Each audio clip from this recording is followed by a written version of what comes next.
Hermanos, yo los voy a invitar que busquen en sus Biblias el Evangelio de Marcos, el capítulo 6. Marcos, capítulo 6.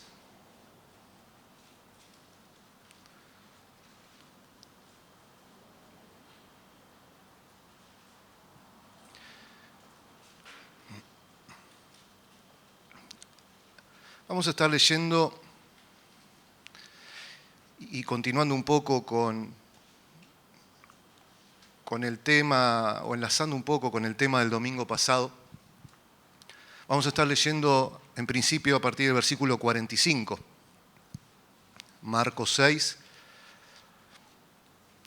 versículo 45.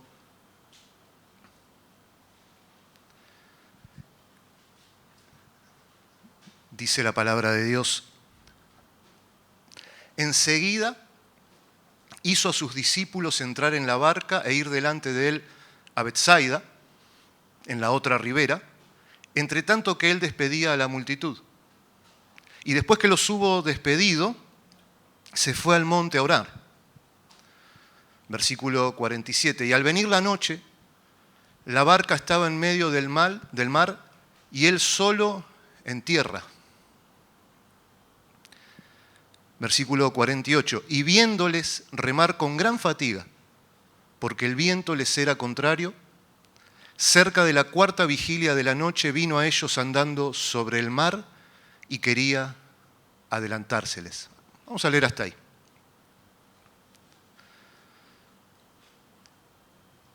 Aquí nos encontramos con una escena.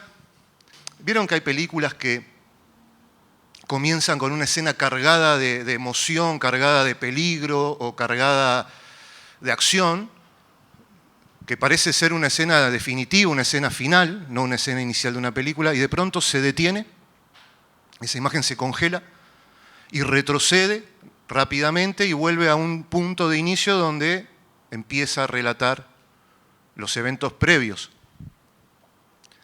Y aquí podríamos decir, está pasando algo así. De pronto encontramos en la noche, en el mar, en la barca, un grupo de discípulos remando con un viento contrario, con una tormenta, con un mar encrespado por el viento, con olas que golpeaban y azotaban su barca, en la noche.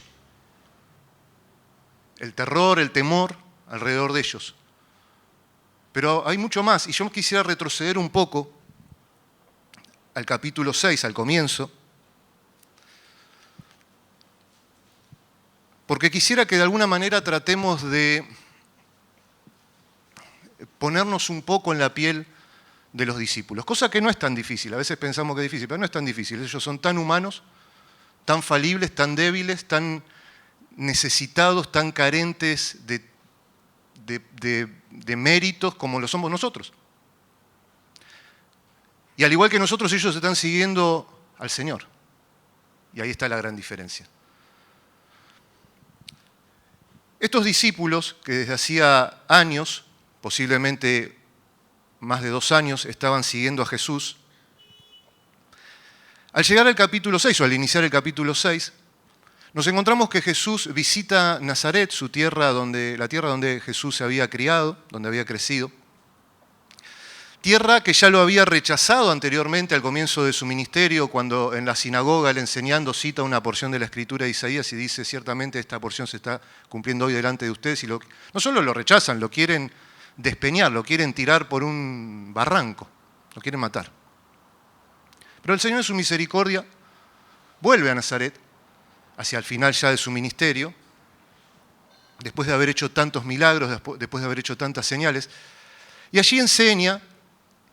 Miren, si leemos los versículos 4 al 6, porque los de su pueblo no podían ver en Jesús al Mesías, ellos veían al carpintero, conocían a su madre, conocían a sus hermanos, a sus hermanas, y les costaba darse cuenta que Jesús era Dios. Y fíjense que dice el versículo 4, mas Jesús les decía: no hay profeta sin honra, sino en su propia tierra y entre sus parientes y en su casa. Y no pudo hacer allí ningún milagro, salvo que sanó a unos pocos enfermos poniendo sobre ellos las manos. Y estaba asombrado de la incredulidad de ellos. Y recorría las aldeas de alrededor enseñando. A Jesús lo sorprende, lo asombra la incredulidad de sus coterráneos. Así como lo asombró la fe de un centurión, un tiempo antes, cuando le dice, manda tu palabra y suficiente, no hace falta que entres a mi casa, no soy digno. Ahora, vemos que la incredulidad de la gente de Nazaret no anula la compasión de Jesús. Porque él allí estaba, nuevamente, dando otra oportunidad para que le conozcan, para que se arrepientan. Pero no lo podían ver a él, no podían ver en Jesús más allá de aquel carpintero. A partir del versículo 7 y hasta el versículo 13 en sus Biblias, vamos a ver que allí se nos narra la primera misión que Jesús le encomienda a sus 12 discípulos. Jesús los llama, los comisiona, los capacita, les confiere poder y autoridad sobre los espíritus inmundos para sanar enfermos, para que vayan y anuncien el reino, y los manda de 2 en 2. Pero esta es la primera vez, desde que ellos comienzan a seguir a Jesús, que Jesús los manda a hacer algo y Él no está con ellos. Era una nueva etapa en esto del discipulado, en esto de seguir a Jesús. Era algo que hasta ese momento nunca habían hecho. Ellos iban a andar por las aldeas de alrededor, enseñando, echando fuera demonios, sanando enfermos. Y Jesús no iba a estar con ellos, no iba a estar a la vista de ellos.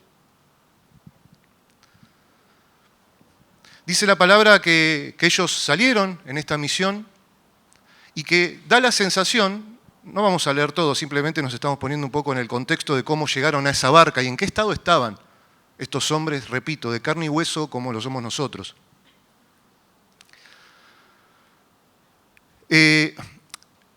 Vemos que a partir del versículo 14 y hasta el versículo 29 se nos narra la muerte de Juan el Bautista. Es decir, que mientras todo parece indicar que mientras los discípulos están cumpliendo esta misión que el Señor les da, Juan el Bautista es asesinado por Herodes Antipas. Y ellos vuelven, después de la muerte de Juan, a reunirse con Jesús, y yo los invito al versículo 30 del capítulo 6, y vuelven con una mezcla de asombro, de gozo, porque habían visto algo que hasta ese momento no habían experimentado. Algo que sí habían visto hacer a Jesús, pero de pronto ahora lo estaban viendo en sus propias vidas. Dice el versículo 30, entonces los apóstoles se juntaron con Jesús y le contaron todo lo que habían hecho y lo que habían enseñado. Estos hombres habían sido testigos presenciales en muchas oportunidades de cómo el poder de Dios se manifestaba a través de Jesucristo. Para que nos pongamos un poco o tengamos un poco de idea, ellos habían visto la autoridad del Señor sobre los demonios, la autoridad del Señor sobre las enfermedades, la autoridad del Señor sobre los elementos naturales. De hecho, hacía semanas habían visto a Jesús resucitar a la hija de Jairo. Eso era lo que ellos veían caminando con Jesús. Pero ahora que Jesús los envió solos, ellos ven parte de ese poder, parte de esa autoridad que el Señor les confirió, obrando a través de ellos. Repito, algo que nunca habían visto. Y algo que evidentemente no tenía que ver con sus propias capacidades. Algo que el Señor les había concedido. Y todo esto lo vivieron sin que el Señor estuviera con ellos. Y ahí está el punto. Jesús los está preparando para lo que viene por delante. Ellos iban a ser los que iban a diseminar el Evangelio hasta lo último de la tierra. Con ellos iba a comenzar la gran comisión. Y tenían que aprender a confiar que aunque Jesús no lo iban a ver, Jesús iba a estar por ellos. Jesús iba a estar como sumo sacerdote intercediendo por ellos delante del Padre para que puedan hacer aquello que Dios les estaba confiando que hagan. No por capacidades humanas, no por lo preparado que estaban, no por lo apto que eran ellos, sino por lo poderoso que es Dios. Ellos experimentaron que había sido suficiente con que el Señor los enviara y les diera autoridad para ver maravillas. Y esta es una lección de suprema importancia que los discípulos tienen que aprender. Ahora vemos que cuando los discípulos vuelven y le dan su informe, el informe de su viaje misionero, vamos a decirlo de esa forma, el Señor dice en el versículo 31 y 32, Él les dijo, venid vosotros aparte a un lugar desierto y descansad un poco. Y nos dice, porque eran muchos los que iban y venían, de manera que ni aún tenían tiempo de comer. Y se fueron solos en una barca a un lugar desierto. El Señor no ignora el desgaste físico, mental, espiritual, que trae servirle.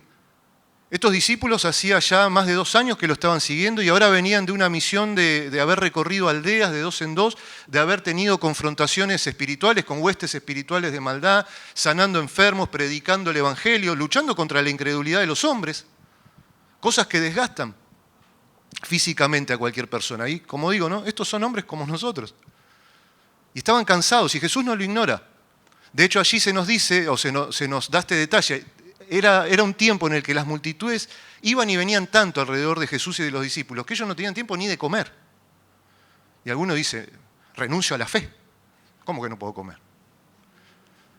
El tema es que estaban tan ocupados, era tanta la demanda del ministerio, era tanta las necesidades de las multitudes que le rodeaban, que ni tiempo tenían para algo tan normal para nuestra vida diaria como sentarnos a almorzar o a cenar o a merendar.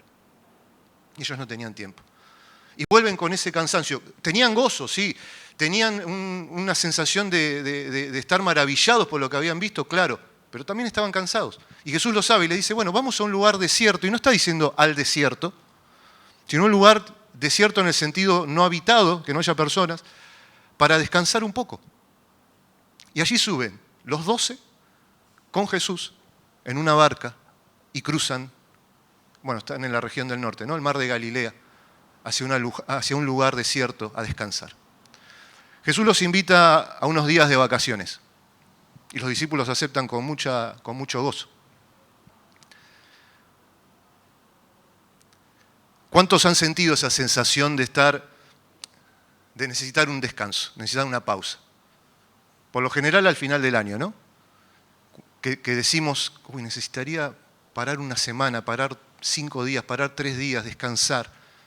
También para reordenar un poco las ideas, para reorientar los pasos, para ponernos en claro y buscar al Señor de una manera distinta, sin ese trajín, sin ese desgaste permanente del día a día.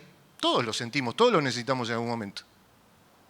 De hecho, algunos lo han tomado ya como parte de su agenda anual, ¿no? O en un momento del año voy a frenar y me voy a ir tantos días a descansar. Y con ese plan en mente los discípulos se suben a la barca y comienzan a remar, ¿no? Porque no nos imaginemos un barco con motor fuera de borda, nada parecido, no existía nada de eso. Y empiezan a remar hacia el lugar que Jesús les está indicando que iban a ir a descansar. Y me imagino que les pasaba como nos pasa a nosotros. Vieron que el último día de trabajo antes de las vacaciones, no das más, pero trabajás con unas ganas porque sabés que es el último día, ¿no? Y decís, bueno, después viene el descanso. Ellos remarían con esa fuerza. Claro, lo que no sabían era que el Señor todavía les estaba preparando para lo que tenían por delante. Porque al llegar al lugar que Jesús había elegido para vacacionar, y miren, si hay alguien que sabe todas las cosas, Él sabe cuándo vas a tener mejor clima, dónde va a ser el mejor lugar para descansar, Él sabe todo. Y Él los podría haber llevado a ese lugar ideal para el descanso, sin embargo los lleva a un lugar que adrede sabía que le iban a estar esperando multitudes necesitadas del otro lado. Jesús les estaba queriendo enseñar que la compasión no se toma vacaciones, la compasión no tiene cuarentena, no. La compasión debemos ejercerla todo el tiempo, porque Él es compasivo. Y a ese Dios seguimos y a ese Dios servimos. Y la compasión nos tiene que llevar a dejar de lado nuestra agenda, nuestros planes, si es necesario. ¿Por qué? Por la necesidad del otro. Y Jesús se los va a mostrar con el ejemplo. Entonces llegan a la orilla y se encuentran una multitud que se enteran que Jesús y sus discípulos estaban cruzando el mar y ellos van a pie y llegan y lo están esperando, pero por la necesidad que había en sus corazones. Y dice que Jesús, al bajar de la barca, miren, capítulo 6, versículo 34. Y salió Jesús y vio una gran multitud y tuvo compasión de ellos. ¿Se acuerdan que lo veíamos? Sus entrañas se conmovieron de misericordia. Porque eran como ovejas que no tenían pastor. Y comenzó a enseñarles muchas cosas. Ahora, repito, ¿no? Estos discípulos de los cuales los invito a que nos pongamos en su piel, ¿se pueden imaginar las caras de ellos cuando llegan a sus deseadas y merecidas vacaciones? Nadie se los estaba negando, ¿no? El cansancio era lógico, cómo no iban a estar agotados, ni tiempo de comer tenían. Y bajan diciendo, el Señor nos trajo a descansar unos días, y ven la multitud. Eso en el Señor produce compasión, ¿y en ellos? Bueno, no pensemos las caras, porque hay gente que sabe disimular su cara, ¿no? Saben disimular si no la están pasando bien, si están enojados, ¿no? Saben dominar las expresiones faciales. Pero imagínense lo que había en sus corazones. La revuelta de pensamientos, de emociones. Pero ¿cómo no veníamos a descansar? Y acá una multitud. No eran un grupito, está hablando de una multitud. Después vamos a ver que está hablando de más de 5.000 personas, sin contar a los niños y a las mujeres. Muchos dicen entre 10.000 y 15.000 personas, algunos dicen 20.000. Vamos a dejarlo en 10.000, ya es un montón. Y dicen, bueno, Jesús nos va a decir que partamos hacia otro lado, porque acá no vamos a poder descansar. No, Jesús los mira, tiene compasión y empieza a ministrarles. Y empieza a hablarles. Y empieza, dice los evangelios paralelos, dice, y empieza a sanar a los que necesitaban ser sanados. Todo esto es la mirada de los discípulos. Discípulos cansados. Y esperaban y Jesús seguía ministrando, sanando, hablando, enseñando. Empieza a declinar el día, es decir, empieza a bajar el sol, empieza a atardecer, posiblemente entre las 5 de la tarde, 6 de la tarde. Y Jesús seguía. Y los discípulos no estaban dispuestos a dejar sus vacaciones de lado. Entonces van a Jesús y le dicen, Señor, ¿no? Le hacen notar como que no es tan prudente que sigan esta gente acá. Es un lugar desierto, ciertamente no había aldeas, no había ciudades cercanas. ¿Por qué no los despedís? Ya el día está declinando, que vayan y busquen dónde descansar, dónde comer. Como diciendo, bueno, ya está, el primer día de vacaciones lo podemos perder, pero vamos, podemos iniciar ahora. Y el Señor les dice algo que es maravilloso.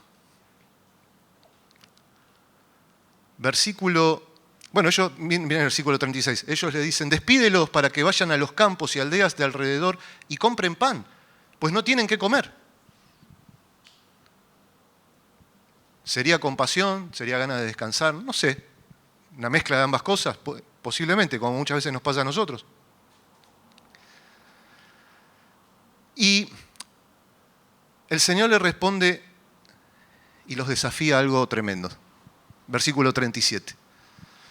Respondiendo él, les dijo, dadle vosotros de comer. Ellos le dijeron que vayamos y compremos pan por 200 denarios y le demos de comer. Ponete en el lugar de uno de ellos, el que vos quieras, menos en el de Judas. Decís, estoy agotado, estoy cansado. Y ahora el Señor me dice que le demos de comer a esta multitud. Y algunos deben haber dicho, hay que ir a hacer los mandados. ¿Dónde vamos a comprar pan? ¿Hasta dónde nos vamos a tener que ir? Preparen los remos, muchachos, crucemos de vuelta al otro lado y compremos pan y volvamos. Y ahí digo, tan cansados estaban que ya se habían olvidado de quién estaba con ellos. Cuando el Señor los envía de 2 en 2 y les da autoridad sobre los demonios, para sanar enfermos, para predicar el reino, le dice, no lleven nada para el camino. Dios les va a dar lo necesario, ustedes confíen en el Señor. Y ellos vuelven con gozo. Señor, no sabés lo que pasó, no sabés lo que hicimos, no sabés lo que vimos, no sabés lo que enseñamos, no nos faltó nada. No, Dios sí sabía lo que había pasado. Ellos no se estaban dando cuenta. Que el que los había comisionado, que el que estaba con ellos es Dios. Tan agotados estaban en sus mentes y en sus corazones que se habían olvidado que ni una sola palabra de las que el Señor les había dicho había fallado. Les prometió poder y autoridad sobre los demonios, lo vieron. Les prometió lo necesario para el camino, lo vieron, lo tuvieron. Jesús no estaba con ellos, y sin embargo estaba con ellos de alguna manera, porque el poder de Jesús estaba obrando a través de ellos. Y ahora están delante de Jesús, y Jesús le dice, bueno, denle de vosotros de comer. ¿Qué? Compremos pan. Se habrán mirado entre los dos, se habrán dicho, vamos a sortear a ver quién va a comprar pan y hay que traer 200 denarios de pan. Era casi el salario de un año.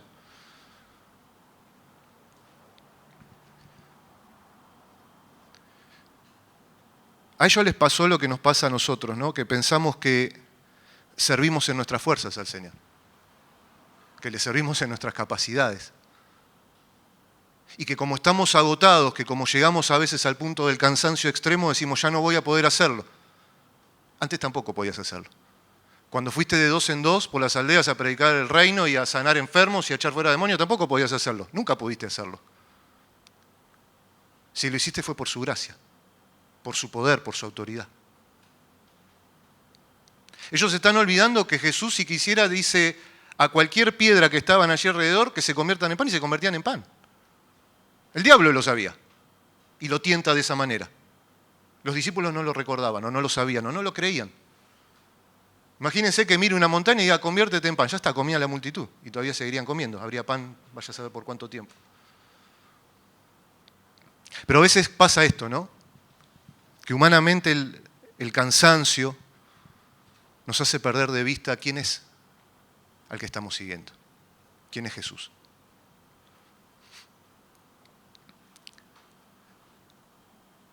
Y los discípulos están por presenciar y participar de uno de los milagros más maravillosos que registra las Escrituras. De hecho, los 4 evangelios lo dejan registrado, que es la alimentación de los 5.000. Mateo, Marcos, Lucas y Juan, los 4 nos cuentan este milagro. Fue algo de tanta enseñanza, tan profunda, que de hecho, cada vez que voy a ese pasaje sé que no saco ni un poquito de la superficie de todo lo que hay allí. Es inagotable lo que tenemos allí los discípulos del Señor para aprender lo que el Señor nos quiso enseñar a través de ese gran milagro. Y el Señor dice, bueno, a ver qué hay, qué tienen. Ya que el tema es lo que tienen ustedes, ¿no? ¿Quién soy yo? Señor, 5 panes y 2 peces, pero ¿qué es esto para una multitud? Bueno, tráiganlos. Y el Señor les dice, hagan algo. Empiecen a ordenar a esta multitud en grupos, háganlo recostar sobre la hierba. Por eso decía, no es un lugar desierto en el sentido de arena o lugar pedregoso. No, era un lugar de hierba. Los hacen recostar sobre la hierba en grupos de 50, en grupos de 100. Van a Jesús, Jesús toma ese alimento, mira al cielo, da gracias al Padre y empieza a dar a sus discípulos para que sus discípulos repartan a la multitud. Los discípulos reparten a la multitud, vuelven a Jesús, extienden las manos hacia el Señor vuelve a dar, ellos vuelven a la multitud, vuelven a dar y así hasta que se sacian todos. Y 12 cestas sobran. Después que comieron todos y se saciaron, y allí lo dice, que eran más de 5.000 personas, más de 5.000 hombres sin contar a los niños. Y un hermoso cuadro de lo que es servir al Señor. Hay multitudes que están necesitadas, hay discípulos que les sirven, pero lo único que damos es lo que recibimos de las manos del Señor. No tenemos nada para dar nosotros mismos. Debemos ir a su presencia, extender nuestras manos y recibir lo que el Señor nos da, que es inagotable, que puede traer saciedad a la multitud que está necesitada e incluso hacer que sobre. Pero es de sus manos que lo recibimos para poder darlo. Dice el versículo 43 y 44, vamos a leer desde el 42. Y comieron todos y se saciaron, y recogieron de los pedazos 12 cestas llenas, y de lo que sobró de los peces, y los que comieron eran 5.000 hombres.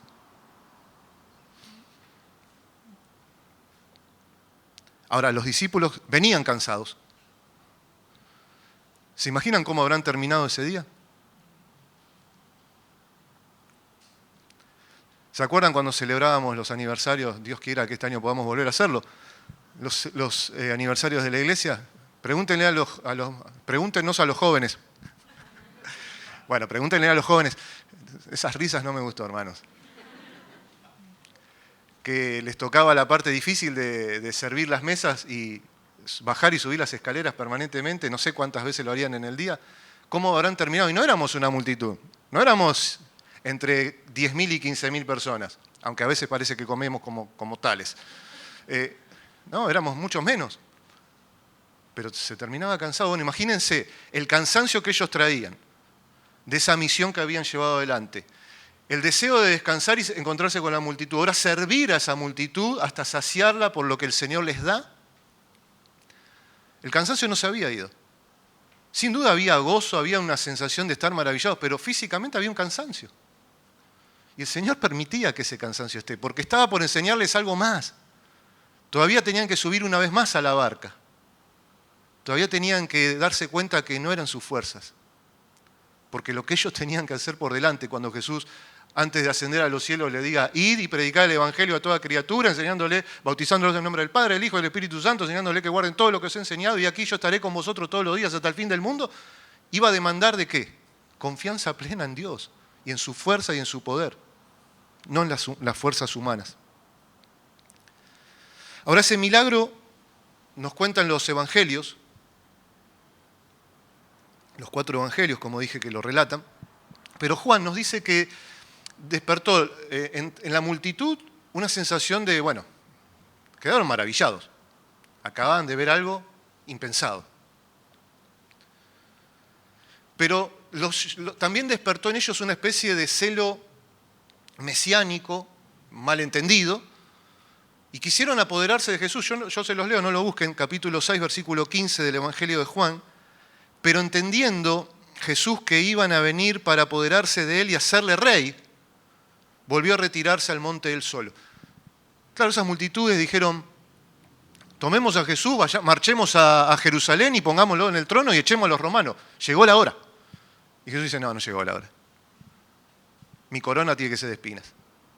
Mi trono es una cruz primero. Y después sí, desde el trono de mi Padre, sí, volveré e implantaré mi reino. Y claro, yo les decía, los discípulos son muy humanos, como nosotros. Y habrán pensado, y sí, lo mejor que podemos hacer es entronizar a Jesús. Vamos a Jerusalén. Él es el rey. ¿Qué otro rey podemos necesitar? Pero Jesús sabe que eso podía traer un efecto nocivo al corazón de sus discípulos y Él los está preparando. Por eso, ahora sí volvemos al versículo 45 del capítulo 6 de Marcos. Enseguida hizo Jesús a sus discípulos entrar en la barca e ir delante de Él a Betsaida, en la otra ribera, entre tanto que Él despedía a la multitud. Esa expresión enseguida, que los hizo entrar a la barca, habla de que los obligó. Los obligó y los apuró. Vamos, suban a la barca y vayan a la otra ribera. Claro, porque en el fondo ellos no querían ir a la otra ribera. Este era el momento de gloria. Al fin, el fruto de tanto esfuerzo, de tanto cansancio llegó. ¿Qué? Las multitudes quieren nombrarlo rey. Vamos a Jerusalén, lo logramos. No era el tiempo ni la forma. Y Jesús, guardando el corazón de sus discípulos, como lo hace tantas veces con nosotros, cuando esa gloria humana, esa vanagloria viene a nuestro corazón y ese deseo, el Señor nos enseña la humildad. Y nos sube a una barca y nos dice que crucemos al otro lado. Ahora es la segunda navegación en el día de estos discípulos. Es la segunda vez que tienen que subirse a la barca y remar, con el cansancio que vienen arrastrando, con el agotamiento que vienen arrastrando. Y ya de noche, o anocheciendo, se piensa que había empezado a declinar el día cuando fue el milagro de los panes y los peces, cerca de las 6 de la tarde, y aquí ya estaríamos por las 8 por lo menos. Y para mal de males, cuando empiezan a navegar, se encuentran que había un viento que les era contrario. Dice el versículo 47, no está, vamos a leer 46, 47. Y después que los hubo despedido, Jesús, a las multitudes, se fue al monte a orar.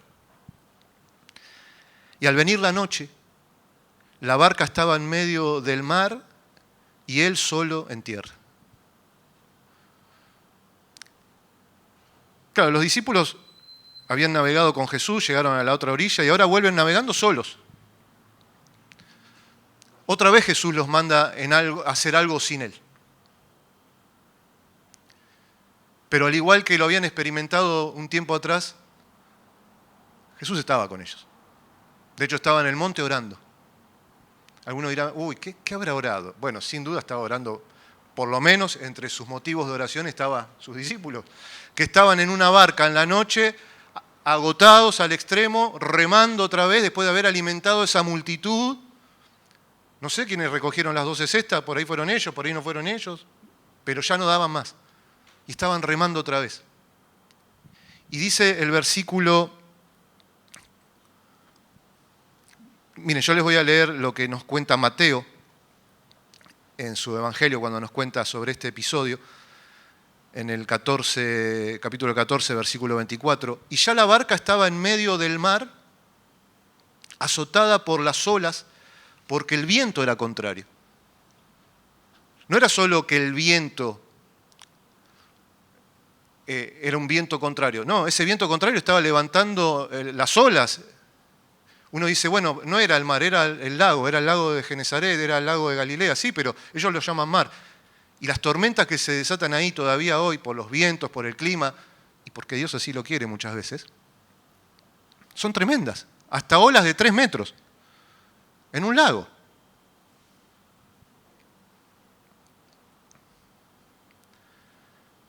O sea, de noche en una barca, sin fuerzas, sin Jesús, viento contrario, olas violentas que amenazan tu vida, y allí los discípulos remando.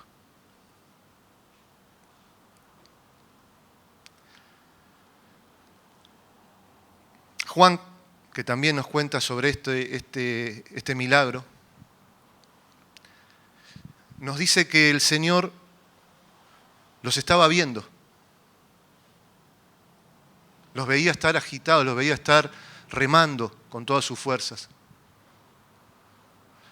Ahora, allí en el Evangelio de Marcos, capítulo 6, versículo 48, dice, y viéndoles remar con gran fatiga, porque el viento les era contrario, cerca de la 4ª vigilia de la noche, vino a ellos andando sobre el mar y quería adelantárseles. Juan dice que habían avanzado unos 25 o 30 estadios, algo así como 5 kilómetros, para que nos demos una idea. Habían remado por horas, hasta la 4ª vigilia de la noche, habían pasado unas 6 a 8 horas remando. Habían avanzado unos 5 o 6 kilómetros, habían remado con un viento contrario. ¿Se imaginan el cansancio de esos hombres? ¿El agotamiento físico ya de esas personas? Mirarían los remos y llorarían. Y no habían avanzado ni la mitad del trayecto que Jesús les había dicho que hagan. Yo no sé, pero probablemente me hubiese rendido. Hubiese dicho, no remo más. Que el viento contrario, bueno, me lleve a donde quiera. Ya está, muchachos, nos vamos a terminar ahogando.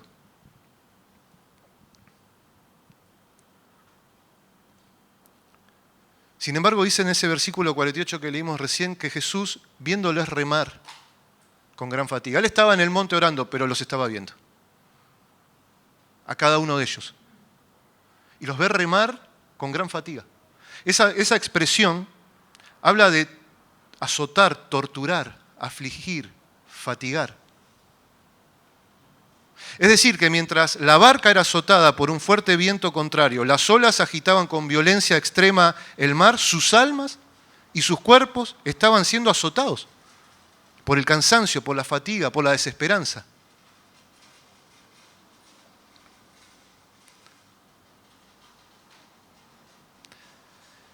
Y tanto esfuerzo para avanzar, nada. 5 o 6 kilómetros. ¿Cómo te sentirías?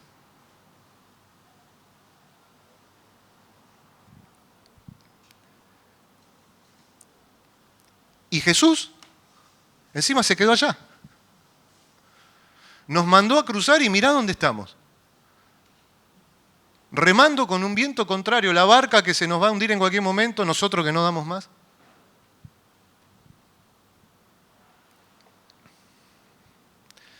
Y aquí vemos que se cae un mito, ¿no?, del cristianismo. Que no siempre hacer la voluntad de Dios es porque las cosas se dan. Lo hemos dicho, lo hemos escuchado, lo hemos dicho muchas veces también. No, si es de Dios porque se dio todo de una manera, mirá, acá estaban haciendo la voluntad de Dios. Él les dijo, Él los apuró, Él los obligó, súbanse a la barca y vayan a la otra ribera, espérenme, allá voy a ir yo. Y ellos suben y lo están haciendo.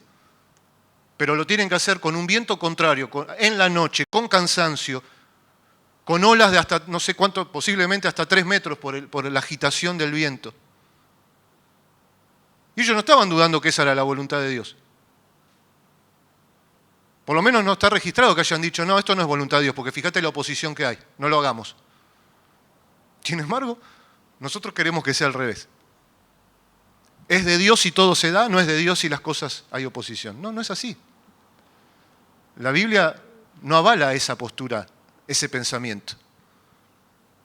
De hecho, nos muestra que muchas veces hacer la voluntad de Dios nos va a llevar a tener que enfrentar una gran oposición. Preguntale a Nehemías, a Esdras, a Cristo.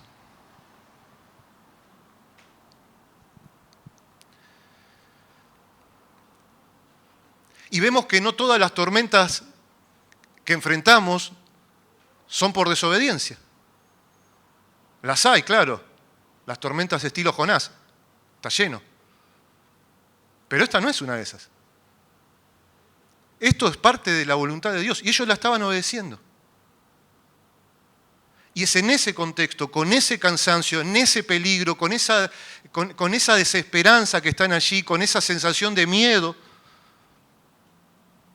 remando contra ese viento contrario, sabiendo que es la voluntad del Señor, que ellos entran en un estado de decir, bueno, hasta acá llegamos, no damos más. Y ahí es cuando Jesús dice, ese es el mejor momento para que yo actúe.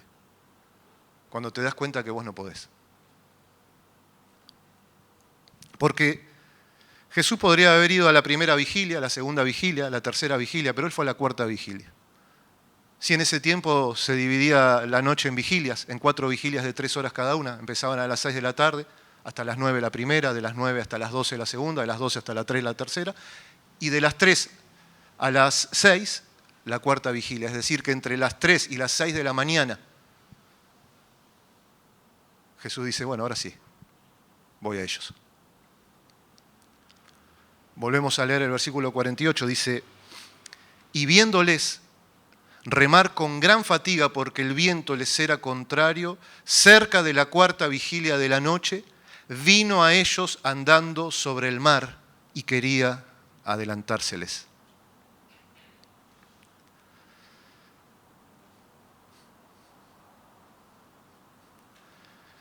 Cuando posiblemente ya habían perdido toda esperanza, porque ellos habrán dicho, bueno, hace 2 horas que estamos remando y Jesús no aparece, hace 3 horas que estamos remando y Jesús no aparece, hace 5 horas que estamos remando y Jesús no aparece, hace 8 horas que estamos remando y Jesús aparece. ¿Y cómo lo hace? Caminando sobre el mar. Y no te imagines a un Jesús caminando en el mar, en una playa del Caribe, con el sol de fondo. No, es de noche. El viento también le era contrario. Él viene de esa misma dirección. Las olas también estaban encrespadas para él, pero Jesús viene avanzando y pisando cada ola y avanzando hacia sus discípulos y avanzando hacia sus discípulos. Así camina el Señor hacia nosotros. No dudaba, no daba un pasito, a ver si me hundo en la próxima ola. No, él pisaba las olas y las olas cedían a sus pies y lo sostenían. Él caminaba sobre aquello que a nosotros nos amenaza y así llega hasta nosotros. Con decisión, con determinación, con amor, con poder.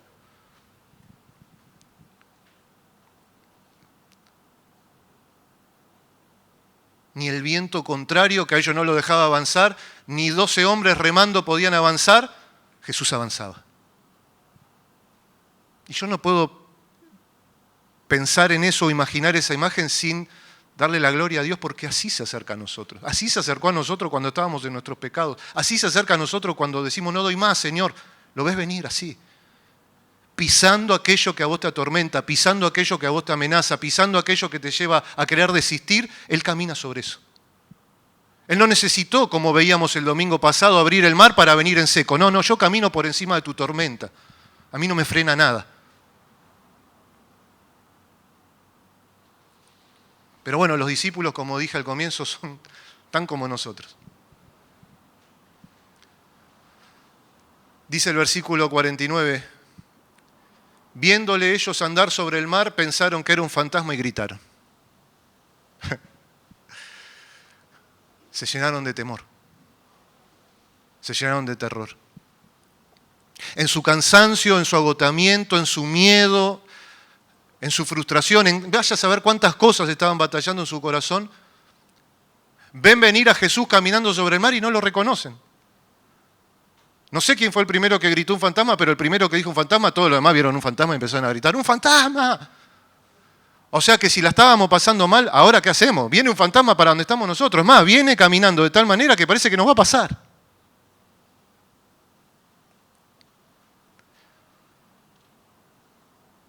¿Cuántas veces nos pasa que no reconocemos a Jesús venir a nosotros en medio de la tormenta? No sé si gritamos un fantasma, pero a veces gritamos, ¿dónde estás, Señor? Y el Señor dice, estoy caminando sobre tu tormenta, acá vengo, pero no me reconoces.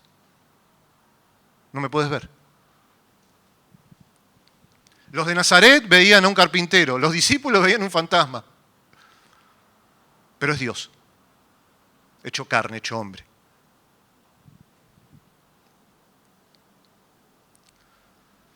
Versículo 50 dice, porque todos le veían, no es que alguno estaba viendo visiones, yo me imagino el primero que lo vio dijo, ¿vos ves eso? Miren, ¿qué es eso? ¿Qué es eso? Un fantasma, un fantasma. Lo vieron todos. Dice, porque todos le veían y se turbaron. Esa palabra habla de remover, de agitar, de alborotar, de inquietar. Sí, de una manera nos está pintando el cuadro de lo que estaba completo, ¿no? De lo que estaba pasando en los discípulos. Por fuera, torturados por la fatiga. Así como la barca estaba siendo azotada por las olas, en ese mar encrespado, por ese fuerte viento contrario, y por dentro, aquí dice, sus corazones turbados, tan agitados, incluso más que el mar. O sea que lo que nosotros podemos ver en esa imagen, si más o menos echamos a volar un poco la imaginación de una barca siendo azotada por una tormenta con olas grandes, por un viento contrario, eso estaba pasando en los discípulos. En su cuerpo, en su mente, en sus almas. La peor tormenta era la de adentro. Por la de afuera Jesús venía caminando, como quien dijera, paseando por el mar. Aplastando tormentas, aplastando olas, avanzando contra el viento. Pero en la de adentro, en la de esas almas que estaban turbadas, no alcanzaba con ver venir a alguien caminando sobre el mar. De hecho, no lo reconocen.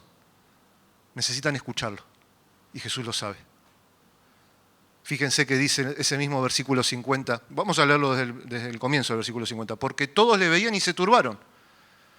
Pero enseguida habló con ellos y les dijo, tened ánimo, yo soy, no temáis.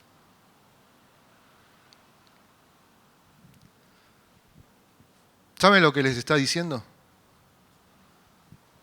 No teman. Yo soy Dios.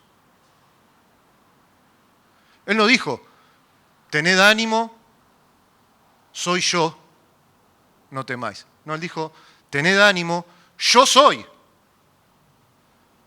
Moisés, andá a liberar a mi pueblo, andá a decirle a Faraón que deje a mi pueblo, pero yo voy a ir y ¿quién me va a escuchar? Mirá lo que soy, mirá cómo hablo, mirá esto, mirá lo otro, no puedo. Y es más, si voy y le digo, el Dios de Abraham, el Dios de los hebreos me mande y los mismos hebreos me digan, ¿quién es? ¿Qué les digo? Les vas a decir, yo soy, te he enviado. Y acá está Jesús, que es Dios. diciendo, no, no temas, yo soy Dios.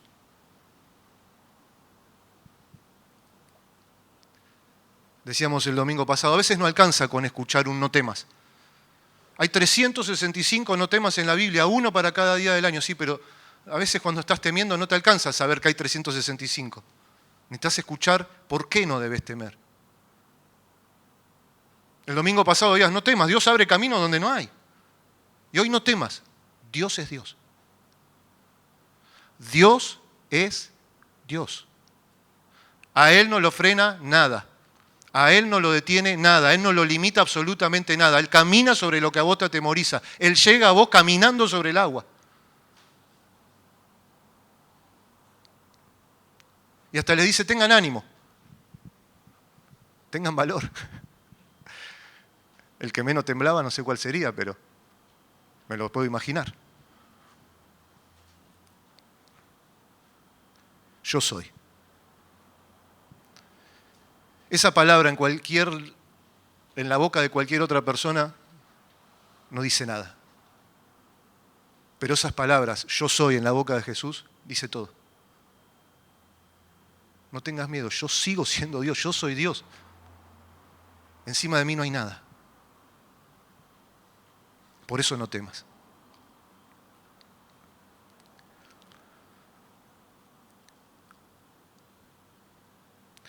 Versículo 51 dice, y subió a ellos en la barca, y se calmó el viento. Y ellos se asombraron en gran manera, y se maravillaban, porque aún no habían entendido lo de los panes,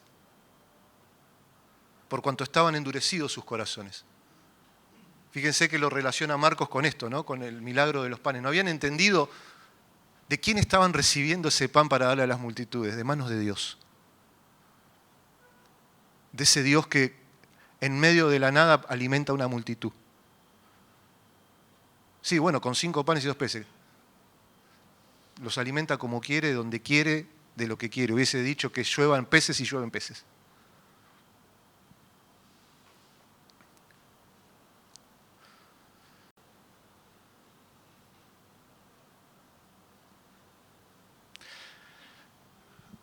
Mateo, que nos cuenta este milagro, nos cuenta que pasó algo más ese día. Marcos, que relata su evangelio, se piensa de boca de Pedro, no lo dice, pero Mateo sí lo cuenta. Y lo cuenta como un testigo ocular, ¿no? Presencial de los hechos. Él había estado en esa barca, él había temblado, él había gritado, es un fantasma. Ahora, todos esos hombres vieron a Jesús venir a ellos. Todos esos hombres experimentaron que Jesús puede caminar sobre lo que a ellos los atemoriza, los aterra, los amenaza. Y que cuando Jesús llegó, se terminó la tormenta. De hecho, dice Juan que subió a la barca y de inmediato llegaron a la otra ribera. Así que, no sé cómo hizo, pero los kilómetros que faltaban, se piensa entre 7 y 10 kilómetros más, lo hicieron inmediatamente. No dice ni que hayan remado. Yo soy, dijo Jesús. Pero dice Mateo, nos cuenta que Pedro, cuando escucha a Jesús decir, tened ánimo, no temáis, yo soy, dice, si eres tú, manda que vaya a ti sobre las aguas. Y no está diciendo, bueno, a ver si sos vos. No, la expresión en realidad es, ya que tú eres. Pedro está creyendo. Pedro está atando cabos sueltos. Pedro está diciendo, es Él. Y ya que Él es, Él puede hacer que yo camine sobre las aguas. Y Jesús le dice, ven. Y Pedro va. Se baja. Se baja de la barca. Los 12 se calmaron cuando Jesús llegó, pero uno experimentó que además de poder ver a Jesús caminar sobre tus tormentas, sobre tus temores, sobre lo que te amenaza, también si Él te llama, vos también podés hacerlo. No fue la experiencia de todos, pero sí fue la de uno de ellos. A la simple voz del yo soy que le dijo, ven. Pedro bajó un piecito, bajó otro piecito. Ahí sí me lo imagino dando un paso diciendo, ¿me aguanta el agua o no me aguanta el agua? ¿Voy o no voy? ¿Estoy parado o no estoy parado? ¿Esto es verdad? Y avanza. Un paso, y sigo en pie. Otro paso y sigo en pie. Otro paso y sigo en pie. Otro paso y sigo en pie. Estoy caminando sobre el agua. Él me está sosteniendo.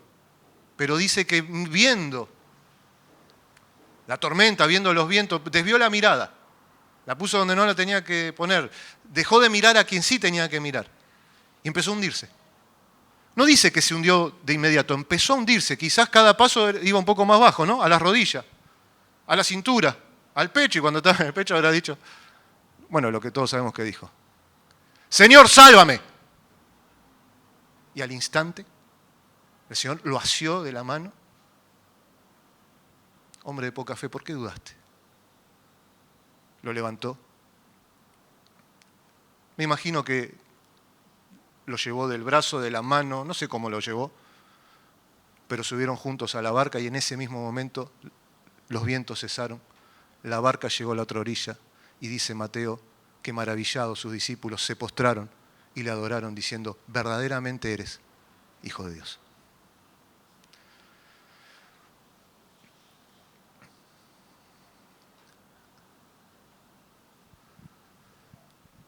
¿Te sentís así? ¿Te podés llegar a sentir así? Agotado, cansado. Sabés que es la voluntad de Dios, pero decís, no doy más, Señor, y qué contrario está el viento, ¿eh? Qué fuerte que sopla, cómo golpea en la barca. ¿Podés sentir tu alma así, de azotada, de turbada? Sí, es parte. Pero el Señor hoy nos quiere recordar algo. No temas. Él es Dios. Él no dejó de ser Dios. Él sigue siendo Dios. Y Él puede venir a nosotros caminando sobre aquello que nos aterra. Yo quiero terminar leyendo una porción. Mientras estaba abajo orando, entendía que el Señor me llamaba a agregar una porción de un salmo. Y cuando subimos a iniciar la reunión entendí por qué, ¿no? Porque es el mismo salmo que leyó Cecilia, el Salmo 46. Yo los invito para leer los primeros 3 versículos.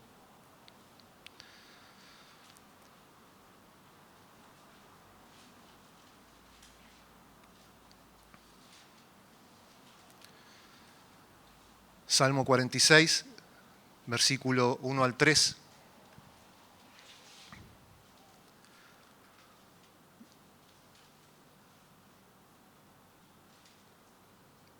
Dice la palabra del Señor, Dios es nuestro amparo y fortaleza, nuestro pronto auxilio en las tribulaciones. Por tanto, no temeremos, aunque la tierra sea removida y se traspasen los montes al corazón del mar, aunque bramen y se turben sus aguas y tiemblen los montes a causa de su braveza. Selah. Medita. Dios sigue siendo Dios. No temas. Dios es Dios. Te invito a orar.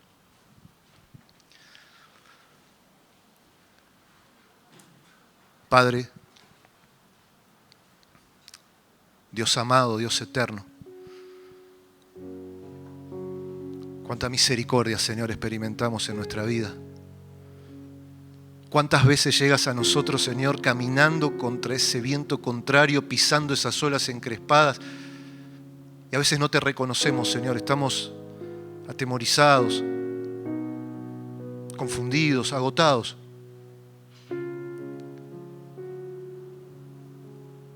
Pero hay cosas que solo se aprenden en la barca, Señor, en medio del mar.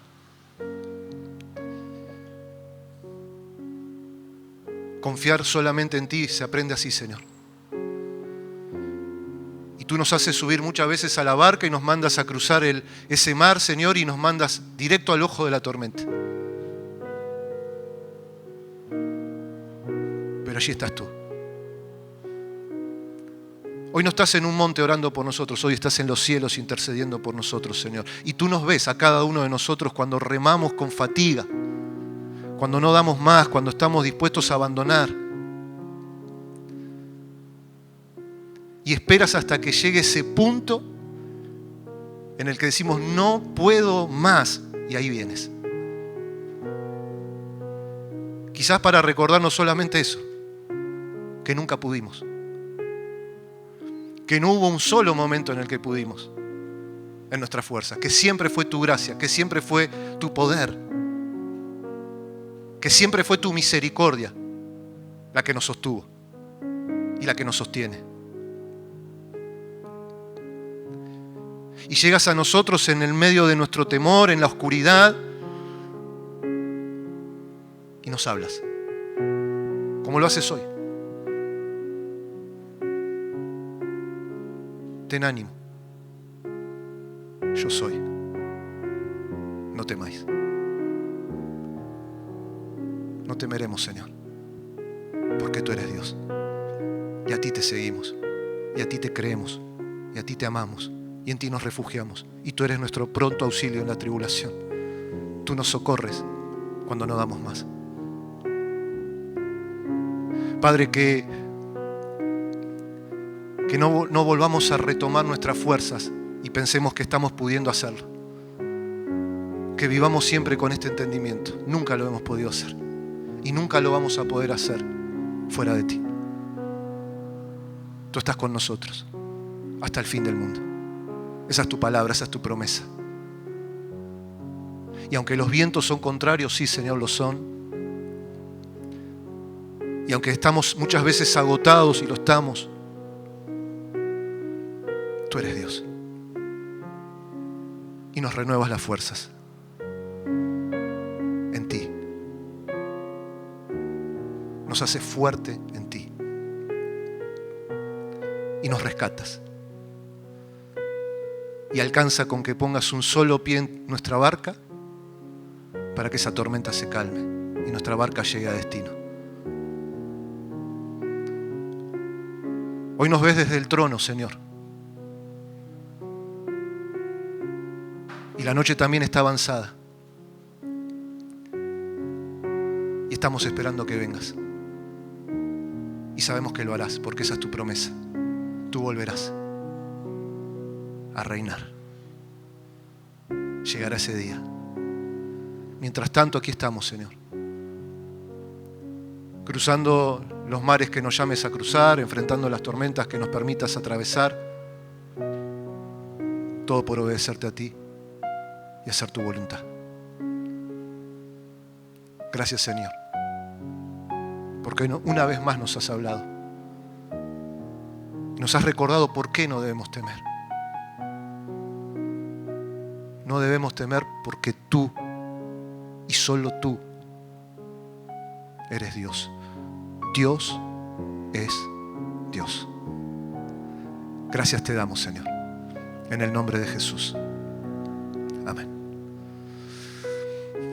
El Señor les bendiga, hermanos. Que tengan una hermosa tarde.